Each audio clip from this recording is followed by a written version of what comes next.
Saudara-saudara,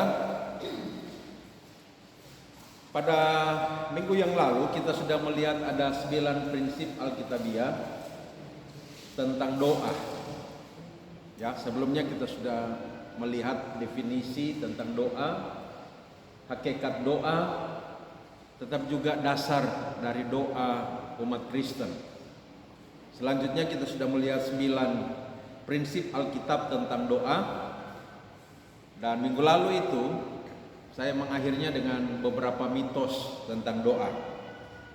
Nah, sekarang kita akan 9 prinsip tentang doa secara Alkitabiah itu ialah yang pertama, Tuhan yang mengundang kita berdoa. Yang kedua, 3 unsur yang ada dalam doa, yaitu pengenalan akan Allah, yang kedua pengenalan akan diri, dan yang ketiga pengenalan akan firman Allah. Jadi dalam doa itu harus selalu terkandung 3 unsur ini. Yang ketiga, doa itu dimulai dari hati yang mengasihi Allah. Yang keempat, doa itu harus berpusat pada Allah, bukan pada diri sendiri.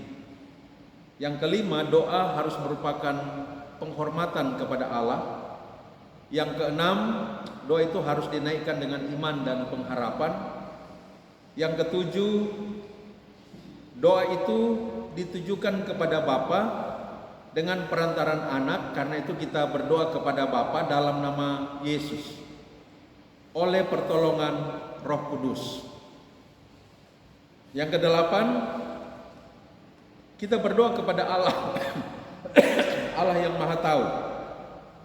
Yang kesembilan, kita berdoa bukan dengan kata-kata yang indah semata dan kata-kata yang panjang-panjang, kata-kata yang banyak, tetapi yang utama adalah doa dengan hati yang tulus, hati yang sungguh-sungguh.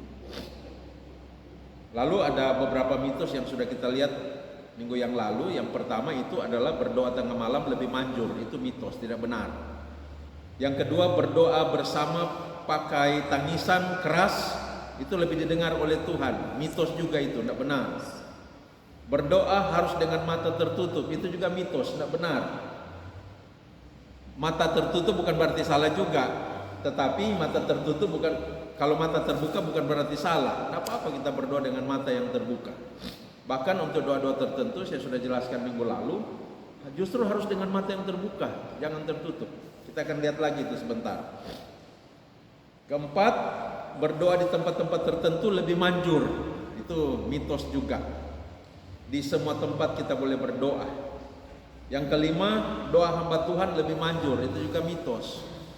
Semua orang percaya adalah pelayan doa. Doa dengan memakai sarana, pakai bendera, pakai tasbih atau kalung apa itu lebih manjur. Nah, itu mitos juga, tidak benar. Lalu yang ketujuh, hati-hati dengan pendoa-pendoa palsu. Nah, sekarang saudara-saudara, kita akan melihat ada 1-2 tambahan tentang prinsip-prinsip Alkitab tentang doa. Lalu kita akan maju pada pelayanan doa. Di situ ada doa syafaat dan beberapa pelayanan doa lainnya. Dan yang terakhir malam ini kita juga akan melihat bagaimana kita memelihara kehidupan doa pribadi dan memelihara kehidupan doa sebagai satu persekutuan jemaat. Sekarang tambahan beberapa prinsip. Kalau kemarin 9 prinsip, sekarang yang ke-10.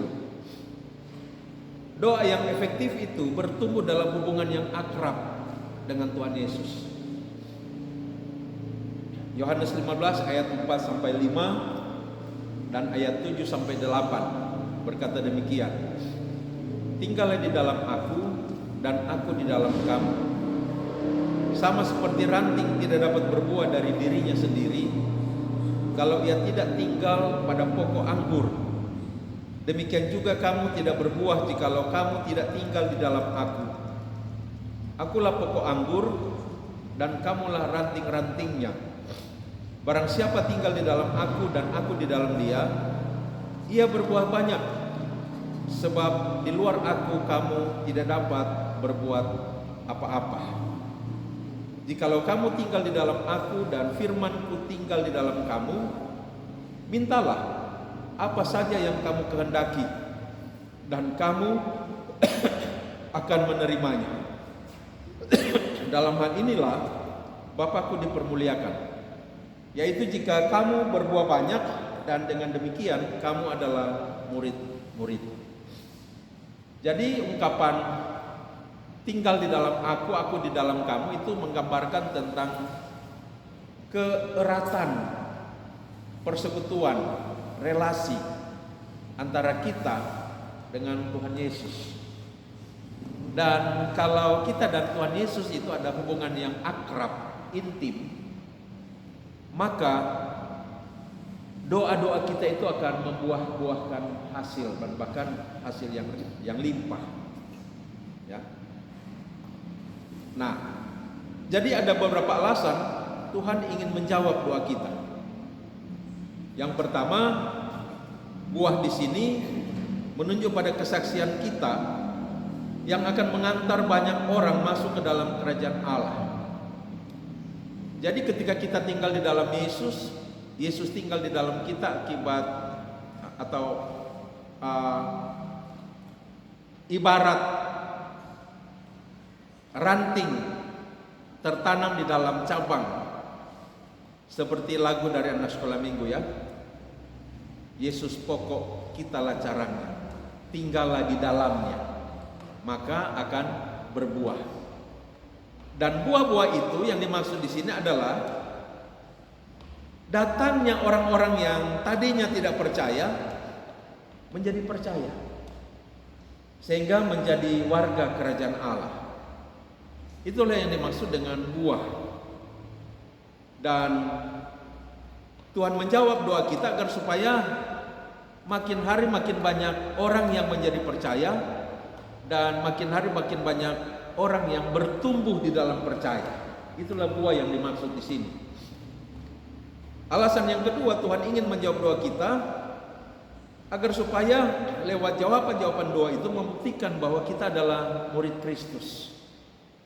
Dan yang ketiga, untuk menunjukkan bahwa lewat kehidupan kita dan doa-doa yang dijawab oleh Bapa di sorga, maka Allah Bapa itu dipermuliakan.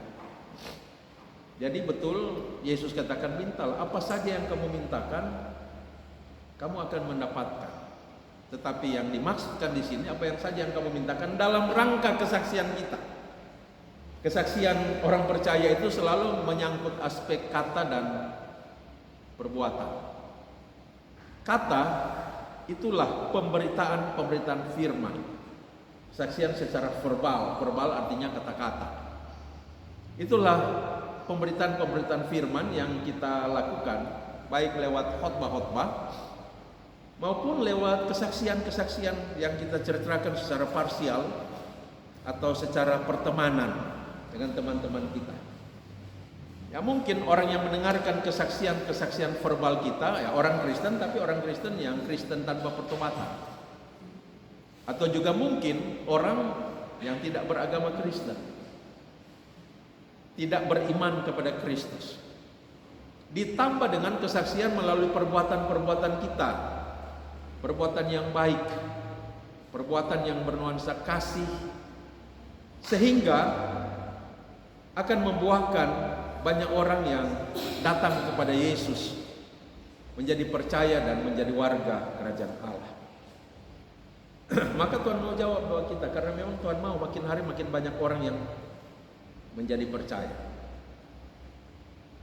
Jadi penting sekali kita memiliki hubungan dengan Kristus secara akrab. Yang ke-11, pentingnya persekutuan doa. Matius 18 ayat 19 sampai 20. Dan lagi aku berkata kepadamu, jika dua orang daripadamu di dunia ini sepakat meminta apapun juga, permintaan mereka itu akan dikabulkan oleh Bapakku yang di sorga. Sebab di mana 2 atau 3 orang berkumpul dalam namaku, di situ aku ada di tengah-tengah mereka. Jadi baik sekali itu Tuhan menghendaki kita berdoa secara bersama-sama. Doa pribadi itu penting, tetapi juga doa bersama itu penting. Jadi ada dua jenis doa, doa pribadi dan doa bersama. Doa bersama itulah yang disebut dengan persekutuan doa. Yang ke-12, berdoa dengan tekun.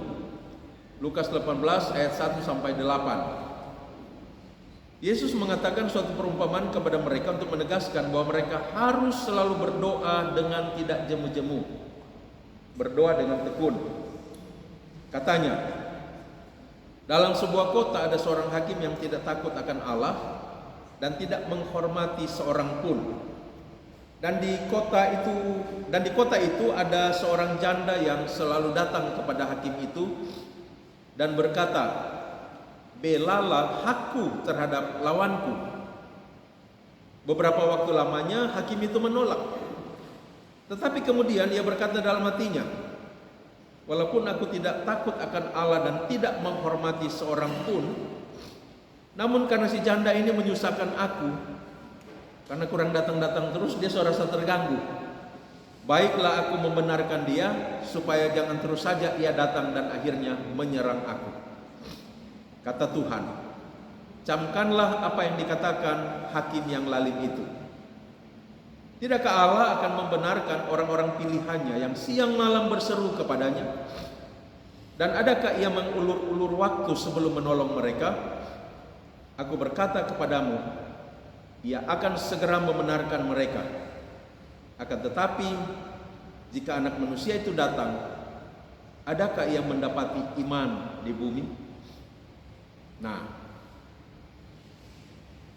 perumpamaan tentang hakim yang bebal yang Tuhan Yesus sampaikan ini mau memberikan pengajaran tentang betapa pentingnya berdoa dengan tekun. Yang penting kita tahu doa kita sudah sesuai kehendak Allah, bukan berdasarkan hawa nafsu, tetapi itu memang sesuai dengan kehendak Allah. Ketika doa itu belum dijawab, jangan berhenti berdoa. Terus berdoa. Jadi sebentar kalau ada yang mau kasih kesaksian tentang hal seperti ini juga boleh. Kalau istri saya banyak itu kesaksiannya tentang hal yang seperti ini. Bertekun di dalam doa. Saya pernah sudah malas lagi mendoakan satu hal, Bapak Ibu, sehingga saya katakan kepada dia, sudah, Tuhan tidak jawab. So beberapa tahun saya berdoa, Tuhan tidak jawab. Saya berhenti berdoa itu. Tapi dia doa terus, doakan terus itu dengan tidak tekun-tekun, dengan tidak malas-malas. Dia terus bertekun di dalam doa itu. Dan betul, pada waktunya Tuhan jawab. Ya. Nah, jadi kita harus bertekun dalam doa. Yang penting kita tahu doa itu sudah sesuai dengan kehendak Tuhan. Jangan berhenti sebelum dikabulkan oleh Tuhan. Seringkali saya katakan sebelum dijawab oleh Tuhan, maksudnya sebelum dikabulkan oleh Tuhan. Ya. Sebab jawaban Tuhan kan bisa juga tidak. Nah, itu juga kan jawaban. Jawaban Tuhan bisa ya, bisa tidak, bisa tunggu. Kalau ya berarti dengan waktu yang cepat doa kita itu dikabulkan oleh Tuhan. Mungkin kita minta sekarang, minggu depan dapat. Kalau Tuhan jawab tunggu, itu akan membutuhkan waktu. Menunggu waktu yang tepat menurut Tuhan. Waktu yang tepat menurut kita mungkin sekarang, waktu dekat ini, tapi Tuhan lebih tahu waktu yang tepat itu kapan untuk mengabulkan doa kita. Kalau Tuhan jawab tidak, itu tidak akan dijawab, tidak akan dikabulkan. Oleh karena mungkin doa yang kita minta bertentangan dengan kehendak Tuhan, maka Tuhan katakan tidak. Nah, jadi penting sekali untuk kita bertekun di dalam doa. Berdoa sekali saudara-saudara tidak dikabulkan bukan berarti Tuhan tidak mendengar dan tidak mau jawab. Karena itu jangan berhenti berdoa sebelum dikabulkan oleh Tuhan. Tuhan menghendaki ketekunan, kesetiaan, tetap berharap kepadanya melalui doa-doa kita yang kita ulang-ulang terus sebelum dijawab, dikabulkan oleh Tuhan. Dan soal pengabulan itu nanti terjadi pada waktu Tuhan. Jadi tentunya Abraham 25 tahun dia menunggu, baru kemudian doanya dikabulkan. Ishak lahir. Israel ratusan tahun dalam perbudakan di Mesir, mereka berdoa kepada Allah dari nenek moyang mereka, tetapi lama sekali baru doa mereka dikabulkan. Nah, sekarang kita akan melihat pelayanan doa. Dalam pelayanan doa ini pertama kita melihat tentang doa syafaat. Apa arti dari syafaat? Jadi prinsip-prinsip tentang doa yang ada 12 tadi sudah ya lewat. Sekarang kita lihat tentang pelayanan doa. Yang pertama doa syafaat. Kata syafaat itu artinya perantara. Jadi ketika kita berdoa syafaat, kita menjadi perantara dari orang lain, pihak lain dengan Tuhan. Kita mendoakan orang lain, pihak lain itu kepada Tuhan, agar supaya kehendak Tuhan terjadi kepada orang lain atau pihak lain itu. Siapa orang lain itu? Mungkin tetangga kita, mungkin anggota WKI di kolom kita, atau anggota PKB di kolom kita, atau mungkin teman kita di tempat kerja. Siapa pihak lain itu? Yaitu banyak. Tuhan menghendaki kita, itu ada ayatnya kan dalam Alkitab, mendoakan pemerintah. Itu ada ayatnya di Alkitab. Itu pihak lain yang kita doakan. Mendoakan gereja-gereja di dunia ini. Mendoakan lembaga-lembaga yang mengutus penginjil-penginjil atau lembaga-lembaga misi. Mendoakan situasi keadaan dunia ini dan lain-lain sebagainya. Itu pihak-pihak yang bisa kita doakan. Pihak-pihak lain. Jadi ketika kita berdoa syafaat, kita menjadi perantara antara orang atau pihak lain dengan Tuhan untuk mendoakan mereka. Dasar Alkitab dari doa syafaat itu banyak sekali, saya hanya kutip 2 saja. 1 Yohanes 2 ayat 1b. Namun jika seorang berbuat dosa, kita mempunyai seorang pengantara pada Bapa, yaitu Kristus, Yesus Kristus yang adil. Yesus Kristus dikatakan sebagai pengantara. Khusus ayat ini berbicara tentang dosa. Jadi pengantara. Di Alkitab penerbit yang lain, Alkitab terbitan selain daripada lain, kata pengantara di sini ditulis dengan kata pembela. Jadi Yesus itu berperan sebagai pembela bagi orang-orang berdosa di hadapan Allah. Seolah-olah dia mengatakan, ya Allah Bapa, bebaskanlah mereka dari murka dan penghukuman-Mu, karena aku sudah menanggung murka dan penghukuman-Mu yang selayaknya Engkau timpakan kepada mereka. Bukankah sudah Engkau timpakan kepadaku? Dia membela kita yang berdosa. Tetapi paling tidak kata pengantara dan pembela muncul dari ayat ini. Cuma setengah ayat nih, 1b. Oh, ada 3 bagian rupanya. 1 Petrus 2 ayat 5. Dan biarlah kamu juga dipergunakan sebagai batu hidup untuk pembangunan suatu rumah rohani bagi suatu imamat kudus, untuk mempersembahkan persembahan rohani yang karena Yesus Kristus berkenan kepada Allah. Biarlah kamu juga dipergunakan sebagai batu hidup untuk pembangunan rumah rohani bagi suatu imamat kudus. Di sini orang-orang percaya disebut sebagai imamat kudus. Imamat itu dari kata imam, imam yang kudus. Untuk mempersembahkan persembahan rohani, itulah doa, persembahan rohani kepada Allah, karena Yesus Kristus berkenan kepada Allah. 1 Petrus 2 ayat 9. Tetapi kamulah bangsa yang terpilih, imamat yang rajani. Kamu sini siapa? Yaitu jemaat, orang-orang percaya. Kita ini adalah bangsa yang terpilih, imamat yang rajani. Kita adalah imam-imam, imam-imam pemimpin. Rajani artinya pemimpin. Kita adalah imam-imam. Supaya kamu memberitakan perbuatan-perbuatan yang besar dan dari Dia dan seterusnya. Tugas dari imam itu pernah saya sampaikan adalah mengantara, berdiri di hadapan Allah atas nama jemaat, berdiri di hadapan jemaat atas nama Allah. Itu tugas imam. Termasuk ketika kita memimpin ibadah, kita berfungsi sebagai imam, bertugas sebagai imam. Saat tahbisan, kita berdiri di hadapan umat atas nama Allah menahbiskan ibadah. Saat berkat, kita berdiri di hadapan jemaat atas nama Allah melayankan berkat.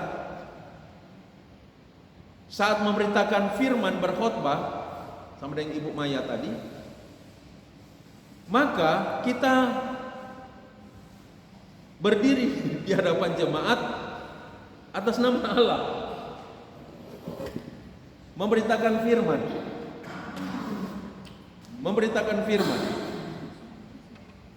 Saat kita berdoa, maka kita berdiri di hadapan Allah atas nama jemaat untuk menaikkan doa-doa jemaat, doa-doa kita. Itu peran fungsi dari imam. Imam itu mengantar. Dan Ibrani mengatakan Yesus adalah imam besar agung. Dalam sistem agama Yahudi cuma ada imam besar, tidak ada imam besar agung. Yesus dikatakan sebagai imam besar agung. Kita juga semua adalah imam-imam. Setiap orang percaya sini jemaat adalah imam-imam, sama. Meskipun saya pendeta, Bapak Ibu Saudara bukan pendeta, status kita sebagai orang percaya sama, imam semuanya. Dan tugas yang paling nyata,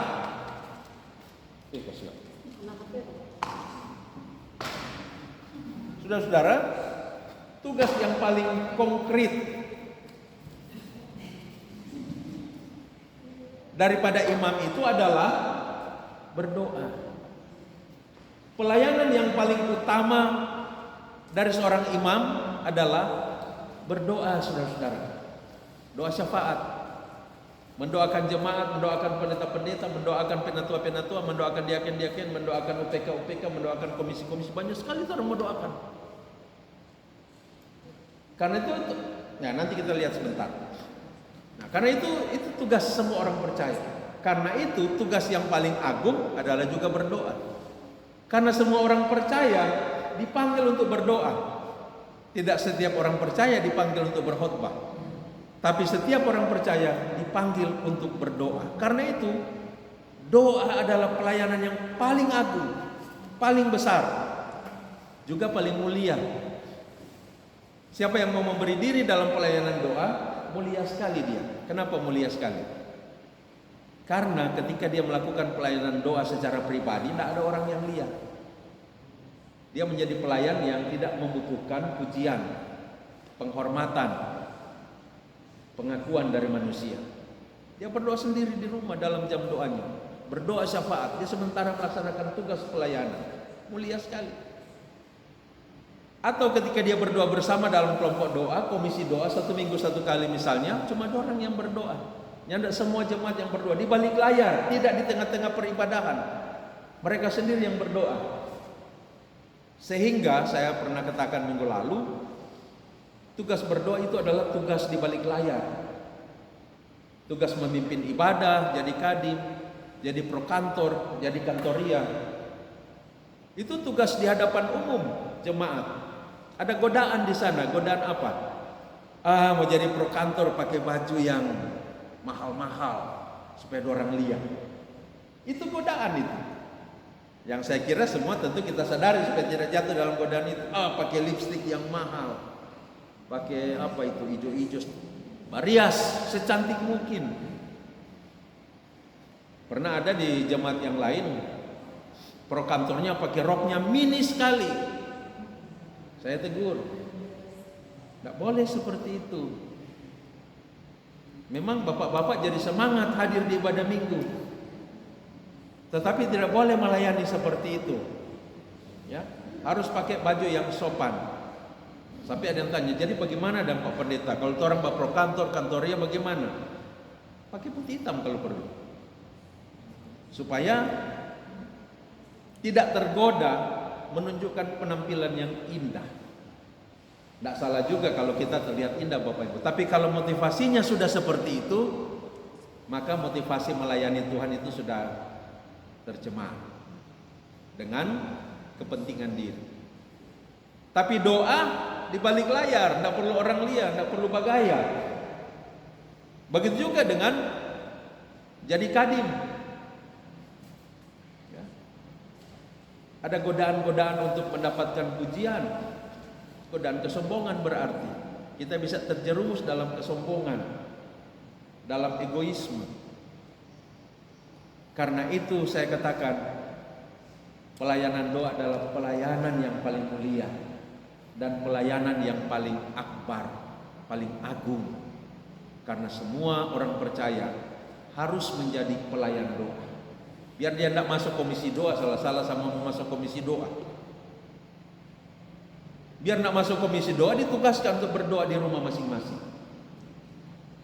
Yang membuat sidi jemaat itu adalah pelayan berdoa, yang melakukan pelayanan doa. Semua sidi jemaat adalah pelayan. Dan pelayanan yang dilakukan pertama dan utama adalah pelayanan doa.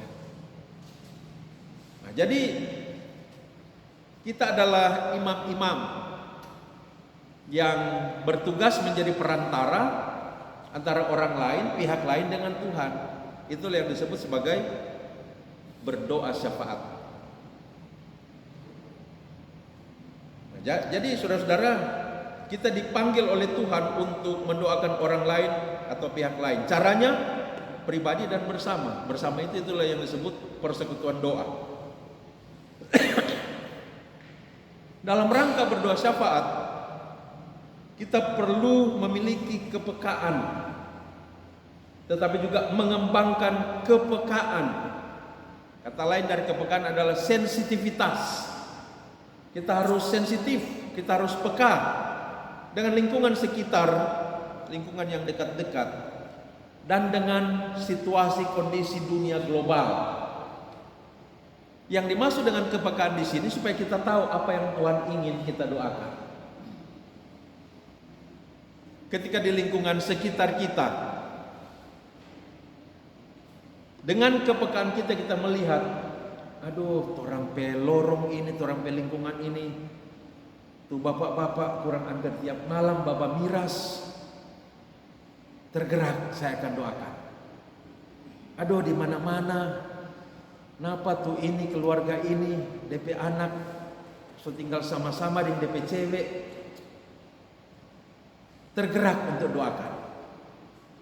Atau apalah, buka-buka media sosial, melihat keadaan dunia secara global, ada perang di Timur Tengah, kita tergerak untuk mendoakan pemimpin-pemimpin negara yang berperang.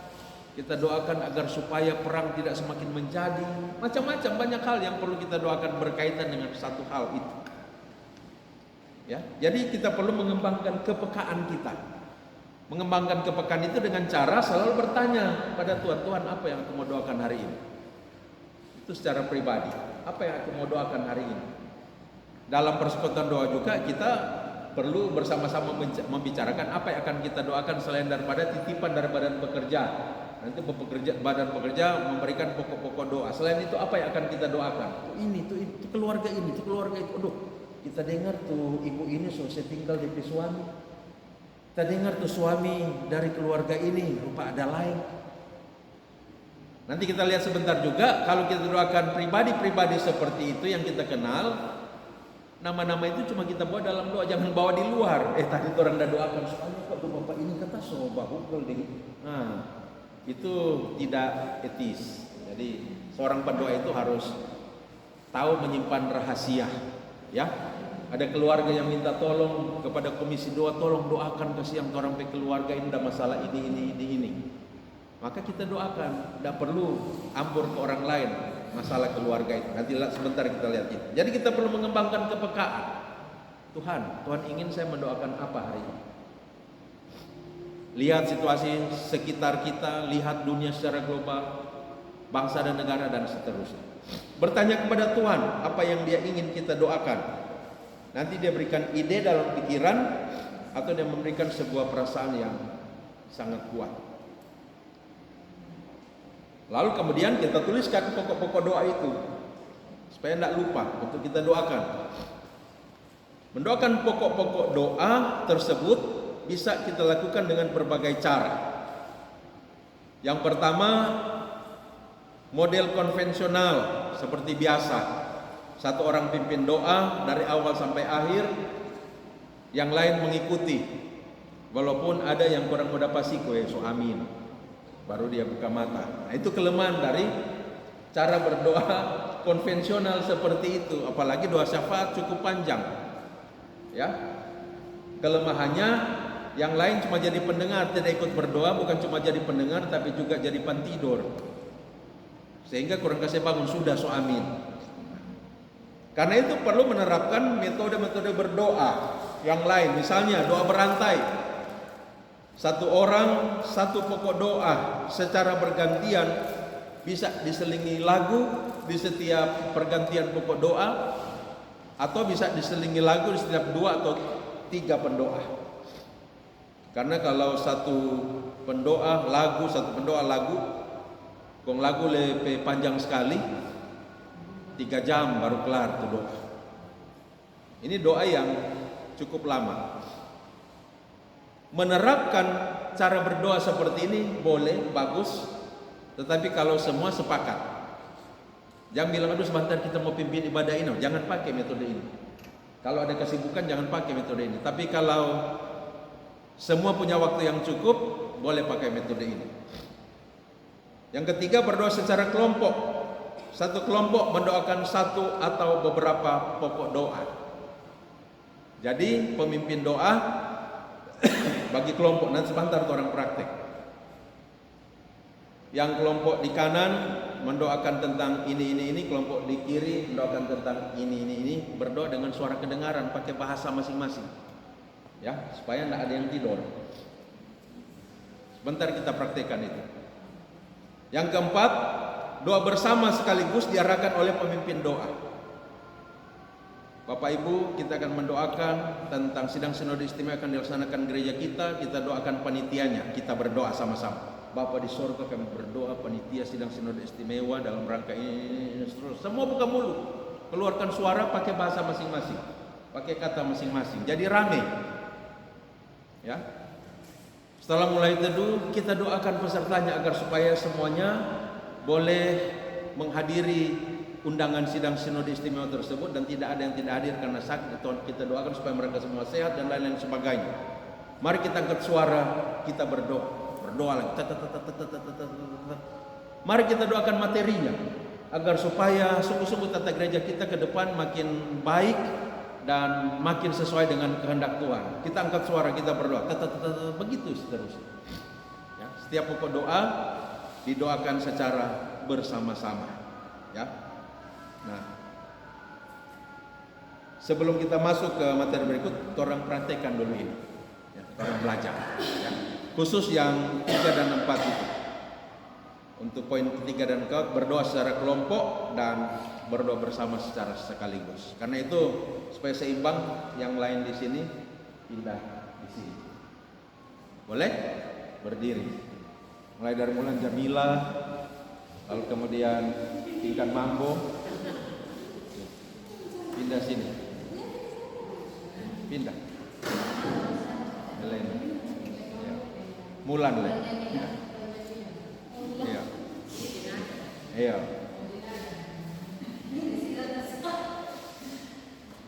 Iya. Baik. Meskipun kita sifatnya cuma exercise, cuma latihan, cuma praktek, tetapi mari kita doakan dengan sungguh-sungguh. Kelompok yang di sebelah kanan saya ini akan mendoakan sidang sinode istimewa. Doakan panitianya, doakan pesertanya sidang sinode istimewa. Kalau tidak salah mau dilaksanakan di bulan Mei, ya.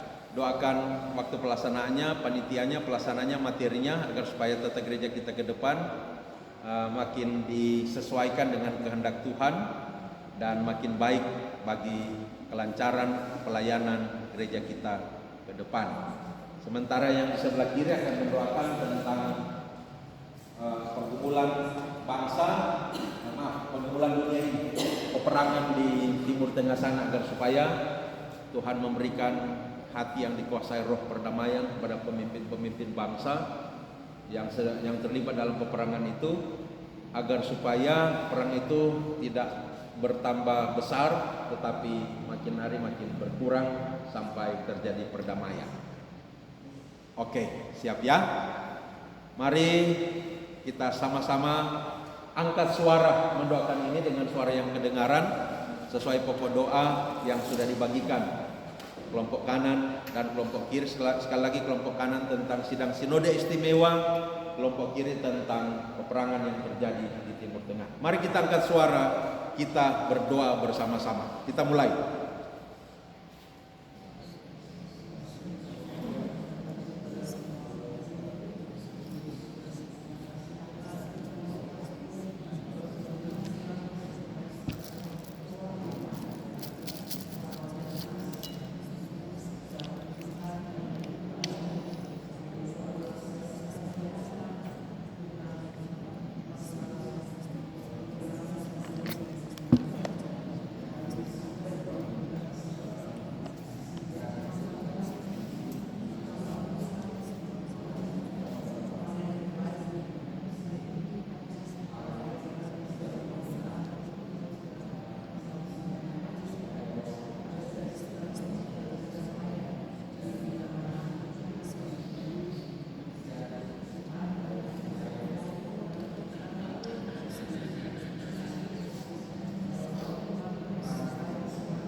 Amin. Sekarang kita praktekkan model yang keempat, doa bersama sekaligus, diarahkan oleh pemimpin doa. Ya, Bapak Ibu saudara-saudara, kita akan berdoa bersama-sama. Setiap orang saya harap angkat suara dengan suara kedengaran mendoakan pokok doa yang akan saya sampaikan. Mari kita ambil sikap berdoa. Pertama-tama mari kita berdoa untuk penyelesaian pembangunan gedung gereja kita. Kita mohon Tuhan berkati panitia pembangunan agar supaya dapat mempersiapkan segala sesuatu. Kita doakan juga untuk dana yang diperlukan agar supaya boleh mengalir, dianugerahkan Tuhan kepada kita lewat usaha-usaha dana yang kita sedang kerjakan melalui panitia. Kita angkat suara bersama, mari kita doakan dua hal ini. Bapa di dalam pembangunan gedung gereja, berkati panitia agar supaya mereka dapat mempersiapkan segala sesuatu agar supaya pelaksanaan bisa dapat lancar. Beri hikmat kepada mereka ya Tuhan dalam mempersiapkan kegiatan pelaksanaan tersebut. Kami berdoa untuk dana yang dibutuhkan, kiranya Tuhan tolong agar supaya mengalirlah dari berbagai pihak kepada donatur dana yang kami butuhkan lewat model-model pencarian dana yang dikerjakan oleh panitia. Terima kasih Tuhan.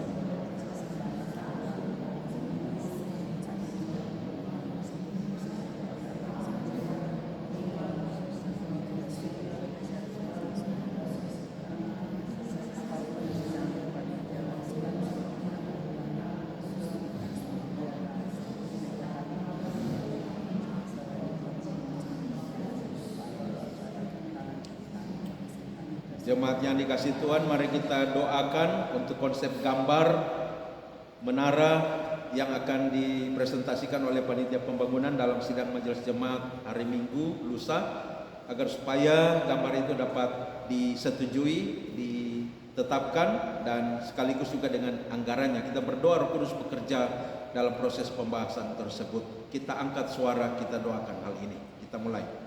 Kami berdoa Tuhan, kiranya dalam proses presentasi gambar oleh panitia pembangunan, kepada sidang majelis jemaat, pembahasannya akan berjalan dengan lancar sehingga rencana gambar serta anggarannya dapat ditetapkan bersama-sama agar supaya proses pelaksanaan pembangunan secara fisik dapat segera dimulaikan.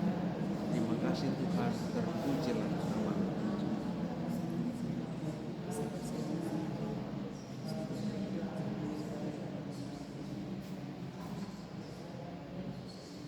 Amin. Jadi Bapak Ibu, ini contoh-contoh ya, doa kelompok dan doa bersama sekaligus ya, yang dapat kita terapkan dalam pertemuan-pertemuan doa nanti. Kita lanjut dulu. Sekarang tentang bagaimana kita memelihara doa dalam kehidupan pribadi dan persekutuan jemaat. Saudara-saudara, untuk memelihara doa dalam kehidupan pribadi perlu ada satu pola pikir yang kita bentuk dalam pikiran kita, bahwa doa itu adalah tugas atau juga pekerjaan. Jadi berdoa itu merupakan tugas, pekerjaan yang Tuhan percayakan kepada kita, yang Tuhan serahkan kepada kita. Dalam Roma 15 ayat 30 tergambar bahwa Paulus juga memandang berdoa itu sebagai tugasnya, sebagai pekerjaannya. Tetapi demi Kristus Tuhan kita dan demi kasih Roh, aku menasihatkan kamu saudara-saudara untuk bergumul bersama-sama dengan aku dalam doa kepada Allah untuk aku. Paulus meminta supaya jemaat berdoa bersama-sama dengan dia, sehingga doa itu menjadi sebuah tugas. Efesus 6 ayat 18b. Berdoalah setiap waktu di dalam roh, dan berjaga-jagalah di dalam doamu itu dengan permohonan yang tak putus-putusnya untuk segala orang kudus. Kolose 4 ayat 2. Bertekunlah dalam doa, dan dalam pada itu berjaga-jagalah sambil mengucap syukur. Jadi kita harus memiliki sebuah mindset bahwa berdoa itu adalah pekerjaan, adalah tugas yang Tuhan percayakan kepada setiap orang percaya. Sekarang beberapa petunjuk untuk doa pribadi atau juga doa bersama suami istri. Ya. Yang pertama, siapkan waktu khusus untuk berdoa. Sesibuk apapun kita,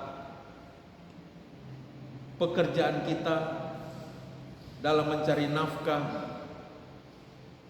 berjuang untuk keluarga, perlu ada waktu yang kita siapkan untuk berdoa. Dan yang kedua, dalam waktu itu kita perlu menjauhkan semua hal yang bisa mengganggu.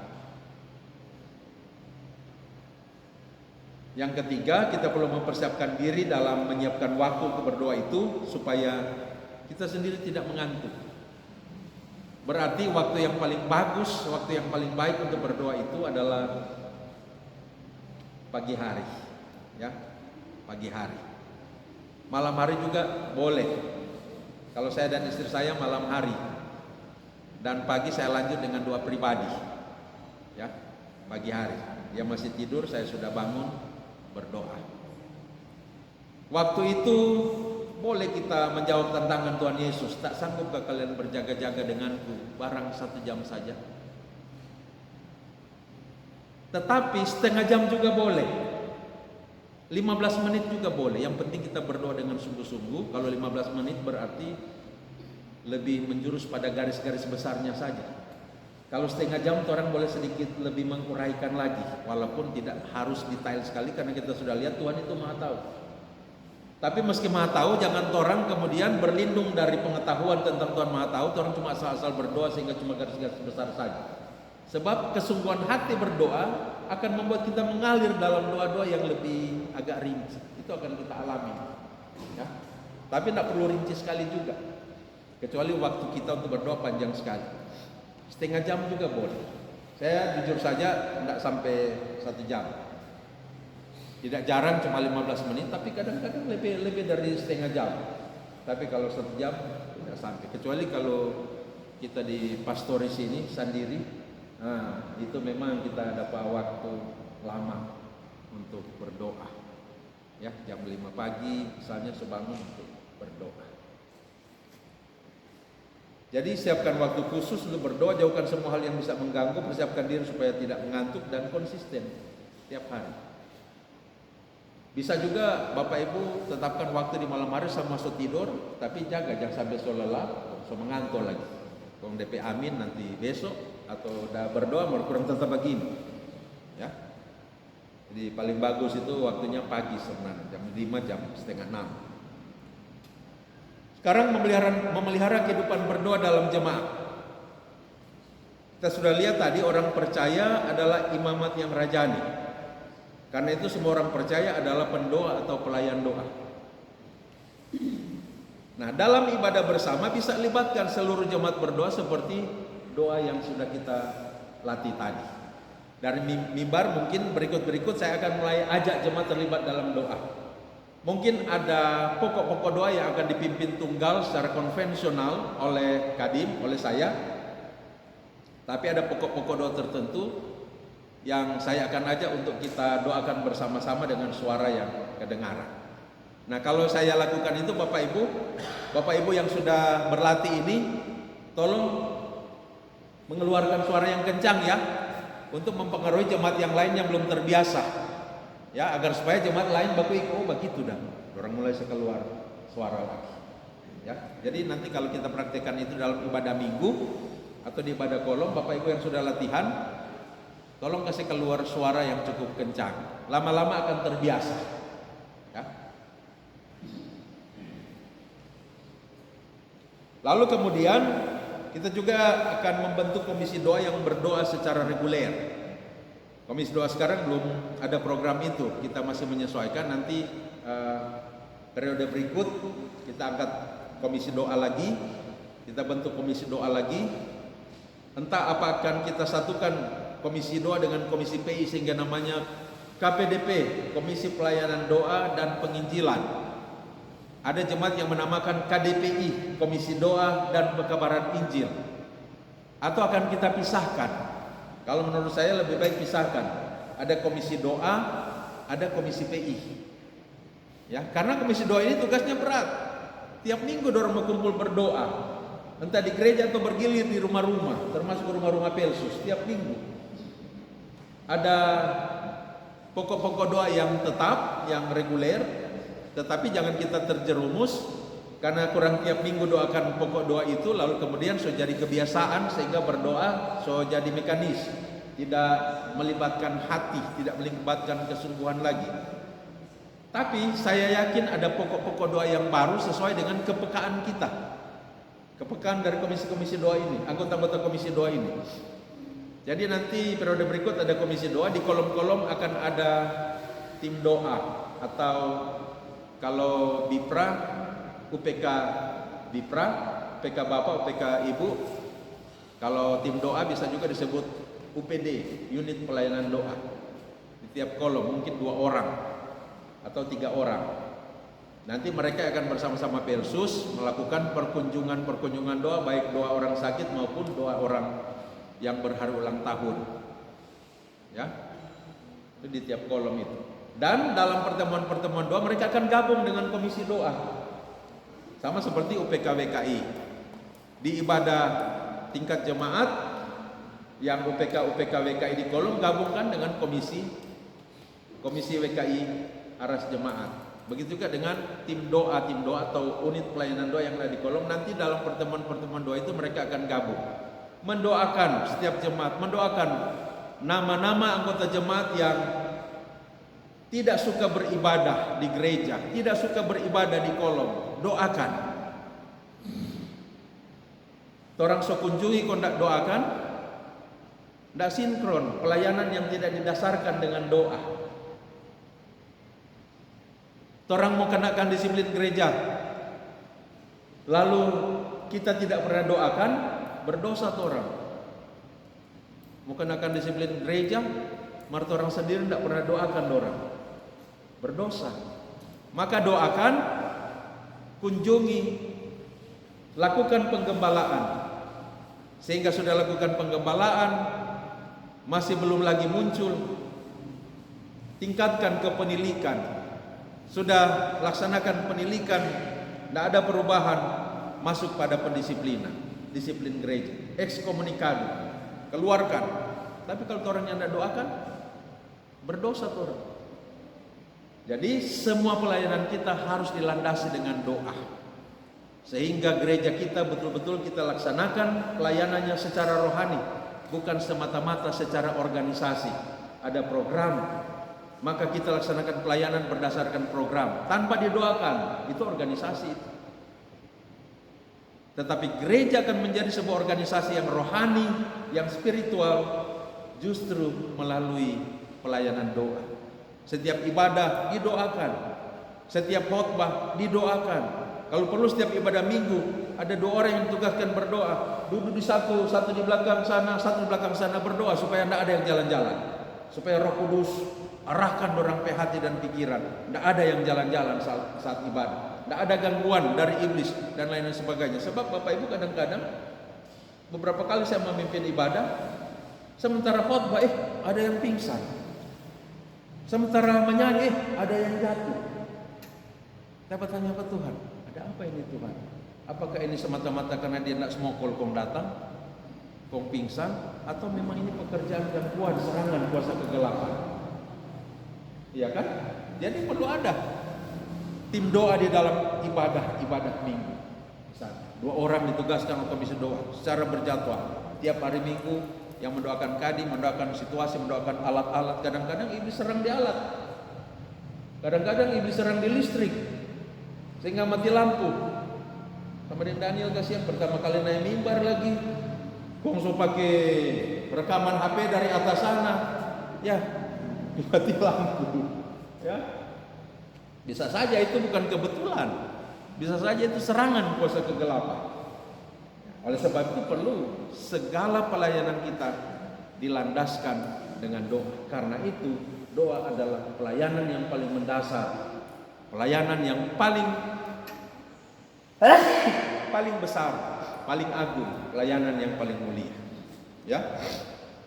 Nah, sekarang membentuk komisi doa yang berdoa secara reguler, bisa 1 minggu 1 kali, bisa 2 minggu 1 kali.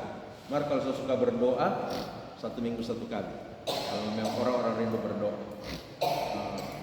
Kalau juga setelah lalu mau berdoa, kan bilang tiap hari, jangan kemang terlalu rameji. Ya, 1 minggu 1 kali cukup untuk komisi doa. Kan ada pribadi-pribadi anggota jemaat juga yang ditugaskan untuk berdoa. Setiap individu, setiap orang percaya berdoa di rumah masing-masing. Tidak dibenarkan menceritakan pergumulan seseorang kepada orang-orang lain.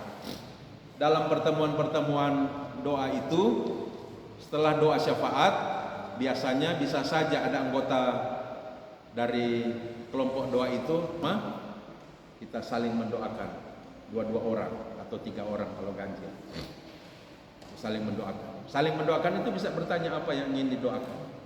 Aku balas. Bisa juga tidak bertanya, mengalir aja. Nanti Roh Kudus yang kasih tahu apa yang akan didoakan terhadap pasangan doa kita. Nah, ini untuk persekutuan doa, komisi doa. Sediakan waktu seminggu sekali pertemuan doa. Saat sudah bertemu, sepakati dulu pokok-pokok doa. Jadi dicatat pokok-pokok doanya. Ada pokok doa yang ditugaskan oleh badan pekerja nanti, doakan apa. Lalu kemudian ada pokok-pokok doa lainnya berkaitan dengan lingkungan sekitar, bangsa dan negara dan dunia ini. Lalu di dalam doa itu jangan pakai doa untuk berkhotbah. Ya. Kan ada orang di dalam doa firman Tuhan berkata begini. Ya, 1-2 frase atau kalimat bolehlah mengingatkan firman Tuhan. Akan tetapi jangan terlalu lama sehingga doa sudah jadi khotbah. Karena doa itu kita arahkan kepada Tuhan, bukan arahkan kepada manusia. Arahkan pada doa syafaat, bukan pada doa pergumulan pribadi. Ada waktu sendiri itu, seperti yang saya katakan tadi. Doa pribadi kita ada pergumulan pribadi, bisa minta ditopang dalam doa, tapi itu nanti di terakhir. Saat doa syafaat, itu yang kita utamakan berdoa syafaat dulu, doa pengantara. Bukan mengutamakan doa-doa pribadi. Lalu sebagai pelayan-pelayan doa, kita perlu mengamat-amati jawaban Tuhan atas doa-doa kita. Kalau perlu bikin jurnal, bikin catatan. Doa yang dinaikkan pada tanggal begini sampai tanggal begini, minggu begini sampai minggu begini, Tuhan jawab pada tanggal begini. Bisa itu, untuk kemudian menjadi kesaksian. Dan ketika ada kesaksian-kesaksian tentang jawaban Tuhan atas doa-doa kita, kita pasti akan lebih semangat lagi. Kita pasti akan lebih suka berdoa.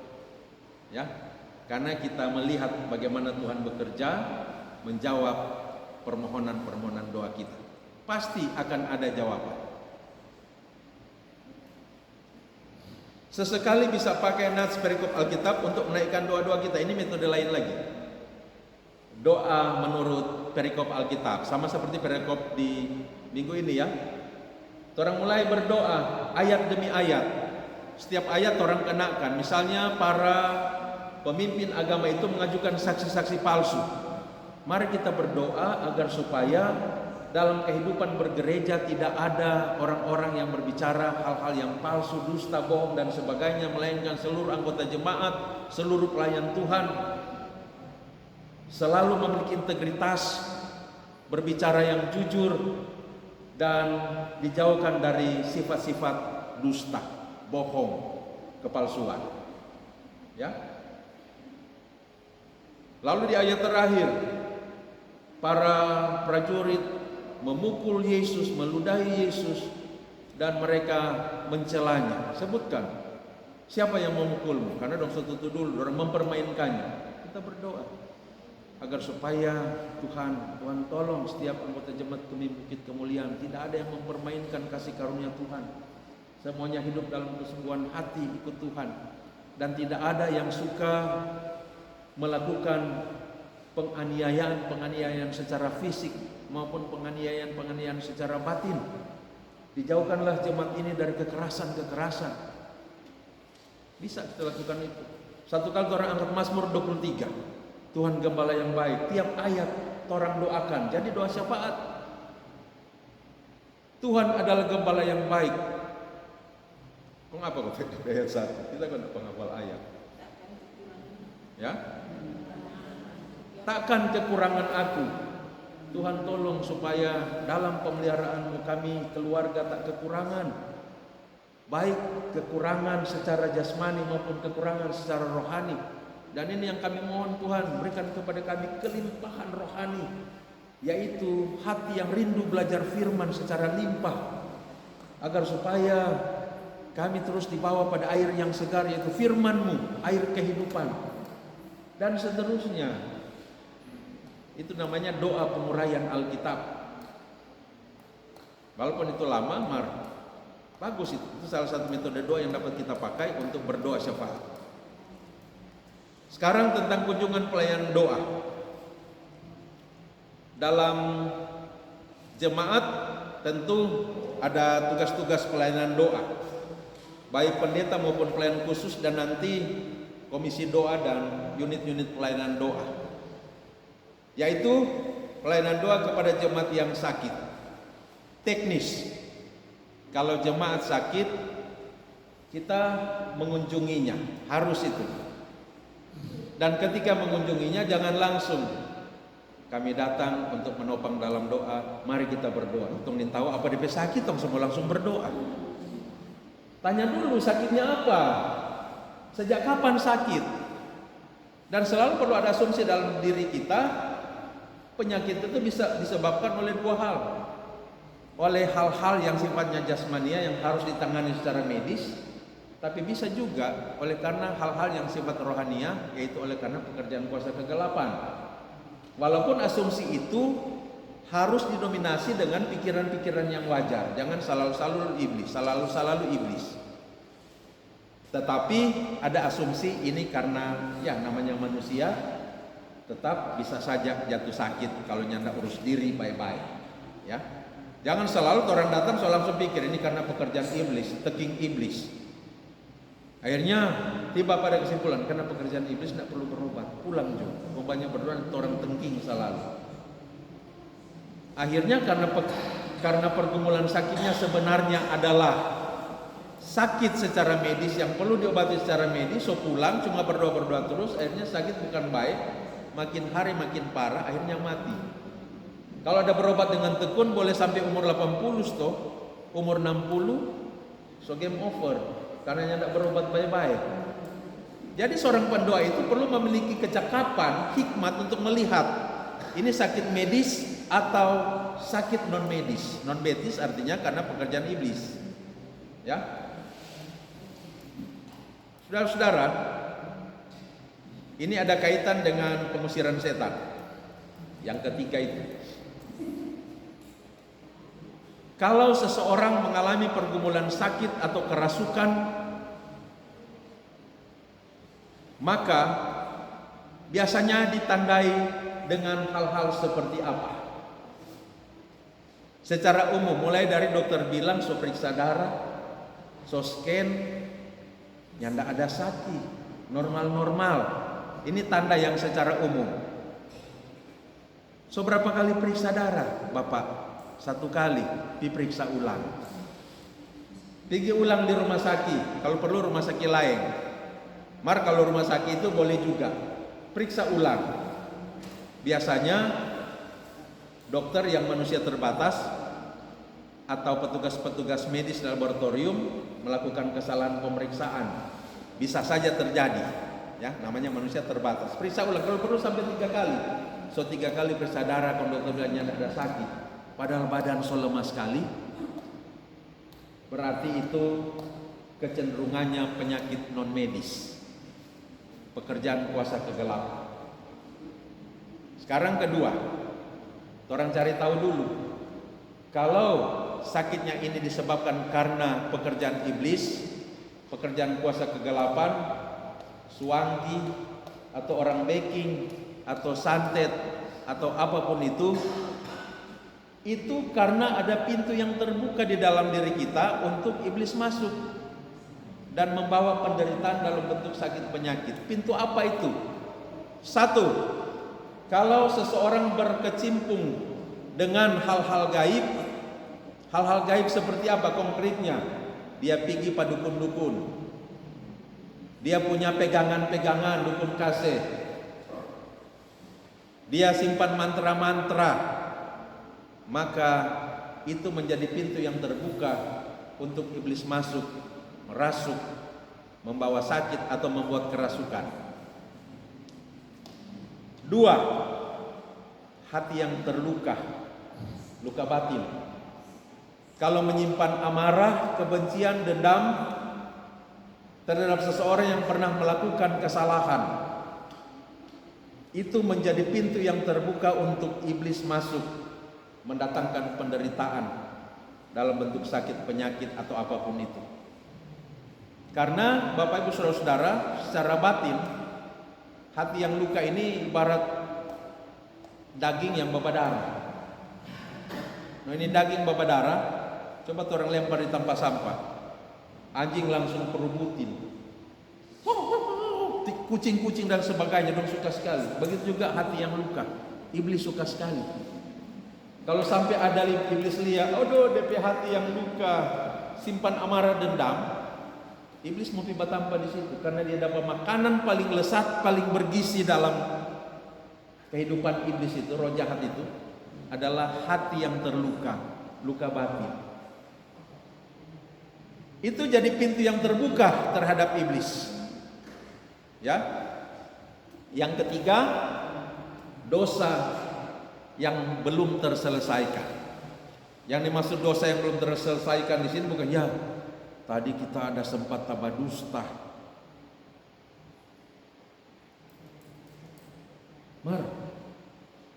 Ya salah-salah no. Tuhan ampun jo. Bukan itu. Ya. Bukan ya tadi dah sempat tak keseliut mulu kong datang mau maki. Bukan itu. Walaupun itu dosa juga harus minta ampun. Tapi yang dimaksud di sini dosa yang sudah dilakukan dalam waktu yang sekian lama dan belum terjadi pertobatan, seperti misalnya persinahan, perselingkuhan, korupsi, pencurian, Apalagi dosa-dosa yang berat yang belum terjadi pertobatan, masih terbawa terus, ya. Itu akan membuat ada pintu yang terbuka dalam hidup kita untuk iblis masuk, bawa penderitaan. Jadi, kalau kita melakukan pelayanan doa dan ada kecenderungan rupanya sakit ini sakit non medis, orang cari tahu dulu pintu yang terbuka iblis masuk bawa penyakit, pintu mana? Pintu pertama berkecimpung dengan hal-hal gaib, ada pegangan-pegangan, pokos-pokos dan sebagainya. Kedua, hati yang luka. Yang ketiga, dosa yang belum terselesaikan. Cari tahu dulu. Tapi orang tanya baik-baik, ibu sejak kapan sakit? Sejak 3 bulan lalu. Waktu 3 bulan lalu, kira-kira ada kejadian apa? Misalnya ada baku marah dengan tua, dengan pai tua atau apa?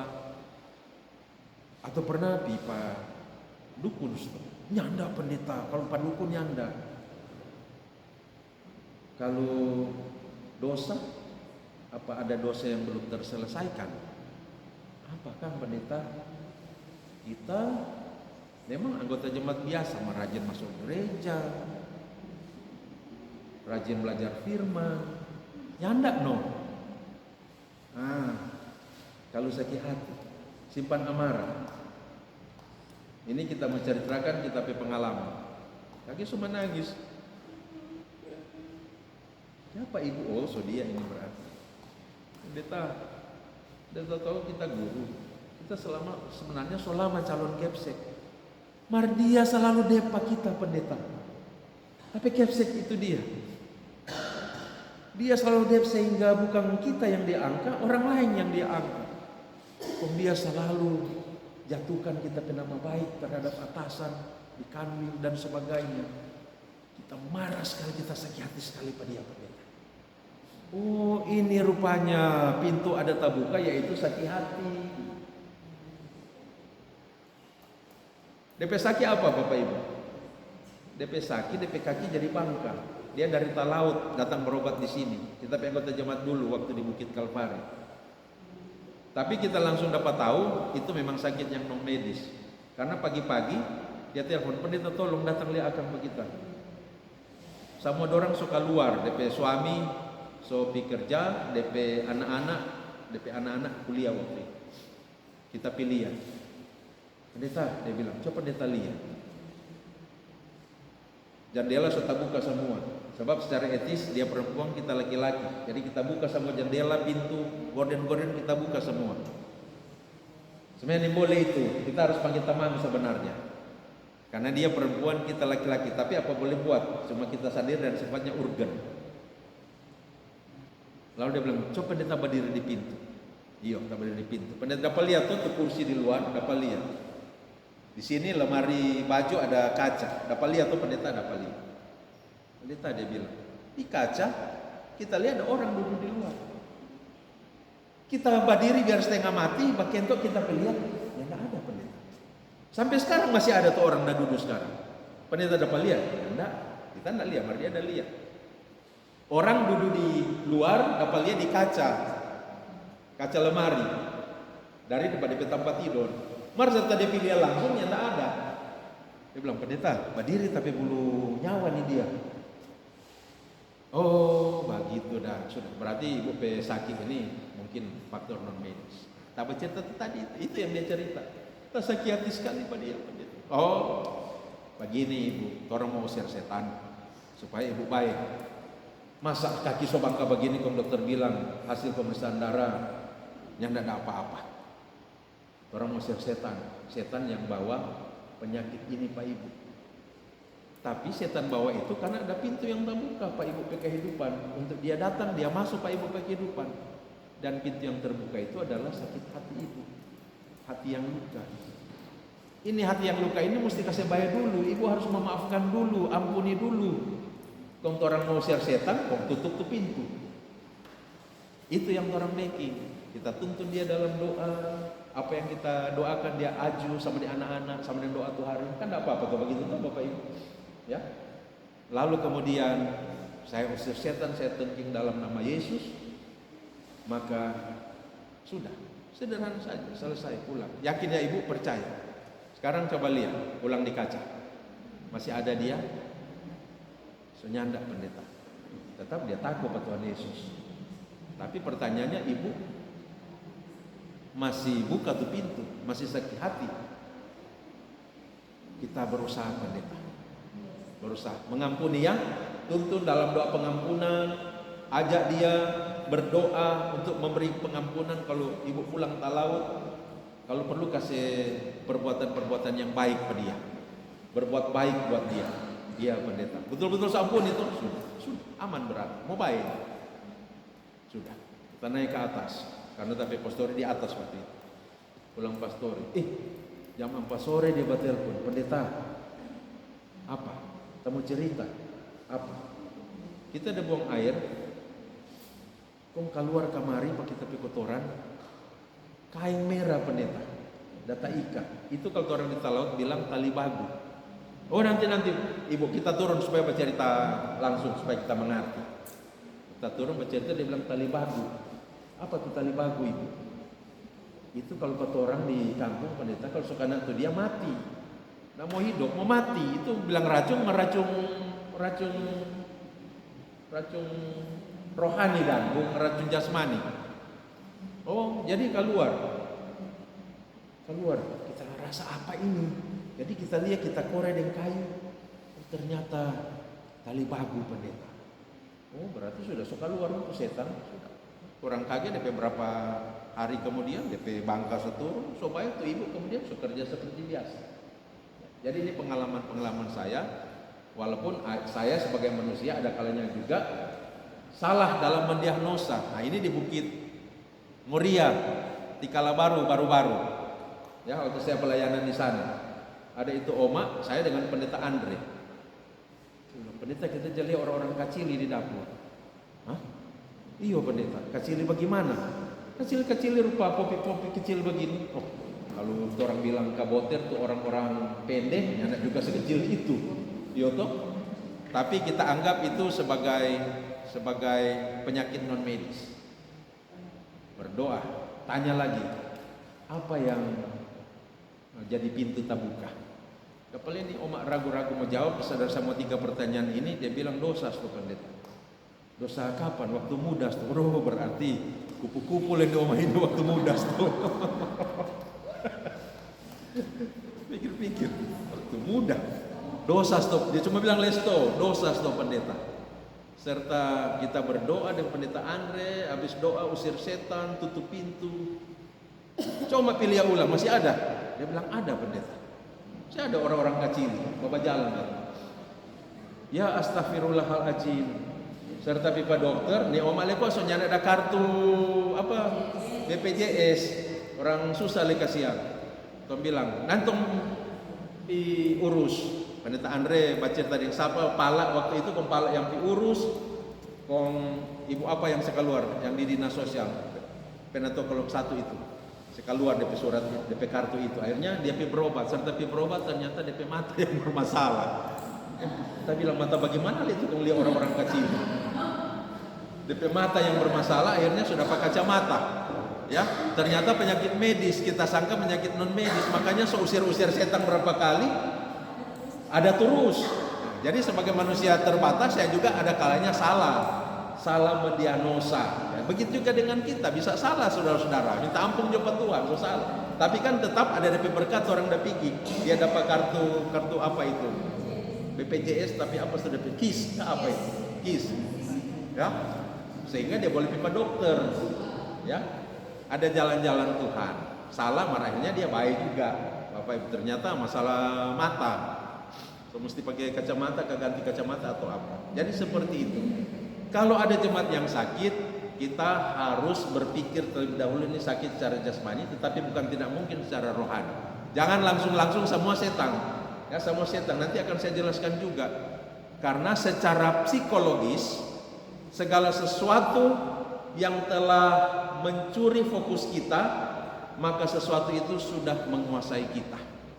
Jadi kalau segala sesuatu setan, apa-apa iblis, maka iblis sudah menguasai kita. Itu teori dalam psikologis. Nah, oleh sebab itu kita harus berasumsi ini penyakit fisik dulu, penyakit medis dulu. Tapi harus selalu berpikir ada kemungkinan penyakit non medis. So Bapak cerita kalau dia penyakit medis, oh ternyata sakit asam lambung, kita doakan. Jangan datang-datang karena sakit langsung berdoa.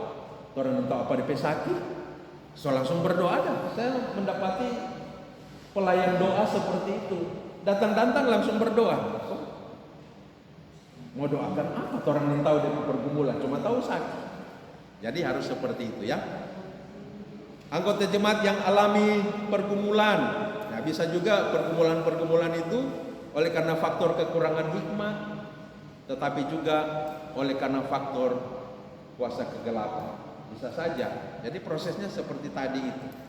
Dan demikian dengan pengusiran setan. Kalau doa pengusiran setan jangan tutup mata Bapak Ibu.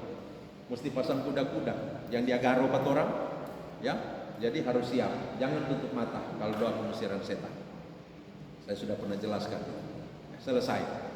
Sampai di situ dulu. Kalau ada yang perlu ditambahkan berdasarkan pertanyaan akan dipersilakan. Silakan.